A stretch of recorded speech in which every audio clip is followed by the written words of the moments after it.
I've always had a cottage out of London. Well, for like most of my time I've lived in London, I've always tried to have a cottage out of London. I think because I was brought up in the country, I need to get out quite a lot. But then we have a place in Tangier in Morocco, so it's a bit of a juggle. We spend time at all three.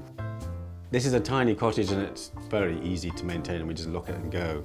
As it's a rental, I don't put that much energy into it. We just have a bit of fun. It's like a playhouse. The cottage is being old, and I find it very charming. All this old feature hasn't been moved. When we come here and just to see something nice, and it's quite relaxing, and sort of just, we don't mind cracks on the walls or dogs sitting on everything. Or little spider somewhere in a corner. We want to come here and just enjoy it and not really care about it. I've always loved doing interiors, and I was working for magazines for a long time, but I was always doing my houses on the side, and I just decided to go full pelt interior design and ceramics now. I have a bit of a mishmash of inspiration. I've got, well, Charleston, I love the Bloomsbury Group, but a bit of David Hicks chucked in there, but then a little bit of Nancy Lancaster, put it all together. But I like it to be a bit witty, sort of funny, and I don't like it to be too serious. Before lockdown, I went to an evening class in Lambeth, which was for learning to do slab work, which is when you roll it out like pastry and you put it into a mould that you make yourself out of plaster. And I went specifically to make plates. I had this desire to make myself a set of plates. And I inherited a kiln, can you believe it? And here are some of the examples.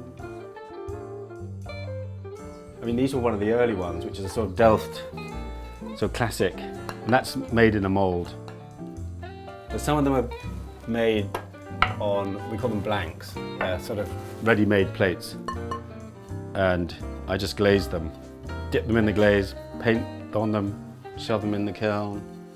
Couldn't be easier, really. These are hand-built ones. These are more slab, and then I stick on, well, this one I did a face. You can do anything. That's what's so amazing. And this is done with very thick clay, which is they call it grogged.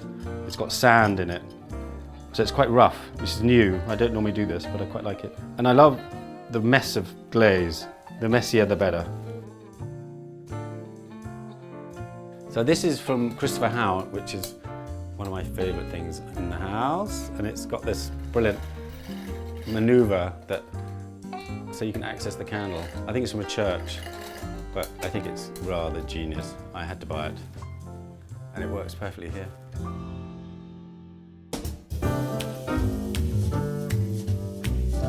In my work, I'm quite known for using green a lot in fabrics, wallpapers, paints.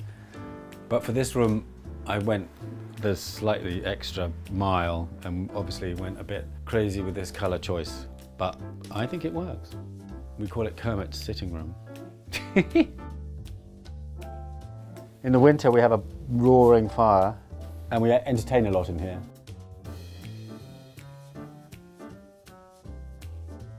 So I added this border a couple of years ago because it just felt a bit, I don't know, the finish wasn't great, just the green and the white was just a bit aggressive. And I love the Bloomsbury aesthetic. They look a bit like pearls, but I think it's finished the room off. So I painted this literally 20 years ago, maybe even 25 years ago. I used to get commissions as an art student to make them. They're just canvases stretched, and I just hinge them together. But this one I kept for me. I quite like green and pink together.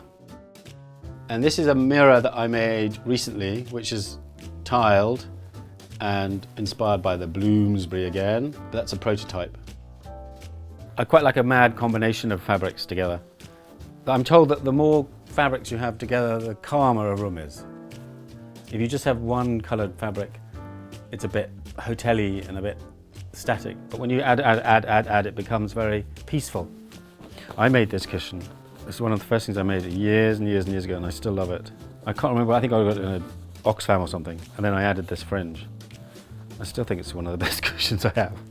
And these were here, which are good. No one knows where they're from. They're not Colfax, they look like it, but we don't know where they're from.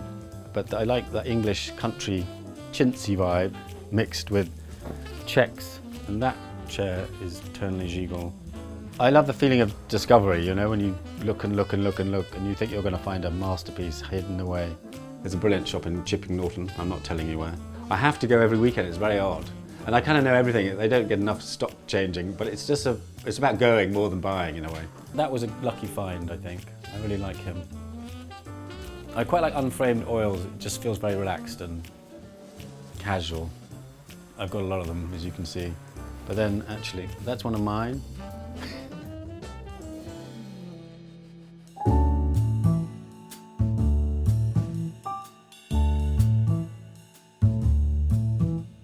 So this is our bedroom, which is probably one of the biggest rooms in the house. I love it. It's got very good feng shui, I think. I don't know why. Don't know anything about feng shui. But it's very peaceful, and we can hear the birds in the garden. The dogs love it up here. So this is a super king bed. It's just a heaven. And we spend a lot of time up here. The lights are nice. So I've got a bit of a habit of buying pictures. It's like addiction, I'd say. There aren't so many here, but in London there's millions, but it's growing and growing and growing. But I keep trying to do my own pictures, not buy pictures. So I often buy frames and then I paint to go in the frame. And that's Boris, my old Jack Russell. This is a painting of a doorway in Fairs by a painter called Colin Watson, which I bought in an exhibition. He's really good. That's by me, the children with the mother. I've always painted, always, since I was a child.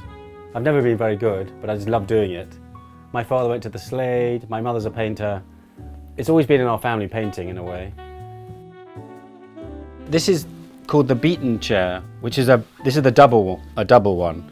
This is the original that I took the design from, which I found at Portobello years ago. Come on.